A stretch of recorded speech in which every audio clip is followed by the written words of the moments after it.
இது success story இல்ல, ஒரு சர்வைவல் ஸ்டோரி. என்ன பத்தி ஒரு குட்டி கதை. 2017ல நான் பிசினஸ் ஸ்டார்ட் பண்ணும்போது ஒரு பெரிய கனவோடலாம் ஸ்டார்ட் பண்ணல. ஒரு நீட் இருந்துச்சு, ஸோ ஸ்டார்ட் பண்ணேன். அப்போ என் பொண்ணுக்கு 6 months. கெமிக்கல் சோப்ஸ் எதுக்கு யூஸ் பண்ணோன்ட்டு நானே சோப் ரெடி பண்ணி அவங்களுக்கு கொடுத்தேன். அதை நான் வாட்ஸ்அப் ஸ்டேட்டஸ்ல போடும்போது பார்த்தவங்க கேட்டாங்க, இது சேல்ஸ்க்கு இருக்கா அப்படின்னு. அப்பதான் நான் யோசிச்சேன், நம்ம டேயை சோப்ல இருந்து தான் ஸ்டார்ட் பண்றோம், அது ஏன் கெமிக்கல் ஃப்ரீயா இருக்கக்கூடாது? ஸோ நான் சோப்ஸ் ரெடி பண்ணி ஃபேஸ்புக்கில் போஸ்ட் பண்ணேன். சர்ப்ரைசிங்கா ஆர்டர்ஸ் வர ஆரம்பிச்சது.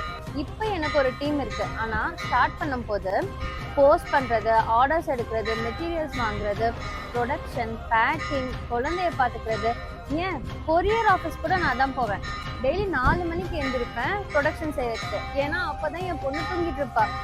இப்போ அதெல்லாம் யோசிச்சு பார்க்கும்போது எனக்கே பெருமையாக இருக்குது. அப்புறம் எனக்கு ஒரு பெரிய டவுன்ஃபால். Corona time. என் ஹஸ்பண்ட்க்கு உடம்பு சரியில்லை, என் அம்மாவோட லாஸ். லிட்ரலி நான் உடஞ்சிட்டேன். என்னோட யூனிட்டே நான் க்ளோஸ் பண்ணிட்டேன்.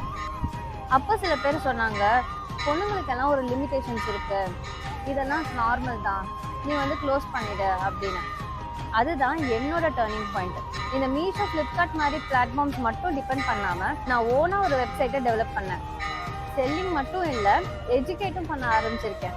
நான் என் லைஃப்ல கற்றுக்கிட்டதெல்லாம் சிம்பிள் லெசன் தான். எல்லா நாளும் நல்ல நாளாக இருக்க முடியாது, ஆனால் எல்லா கெட்ட நாளும் கண்டிப்பாக ஒரு நல்ல லெசன் நம்மளுக்கு கொடுக்கும். இவ்வளோ பெரிய வீடியோ நான் இது வரைக்கும் பண்ணதே இல்லை. ஸ்ட்ரகிளிங் ஆண்டர்ப்ரனர்ஸ், ஹோம்ப்ரனர்ஸ், என் கதை உங்களுக்கு எங்கேயாச்சும் ரிலேட் ஆச்சுன்னா ரிலேட்டுன்னு கமெண்ட் பண்ணுங்கள்.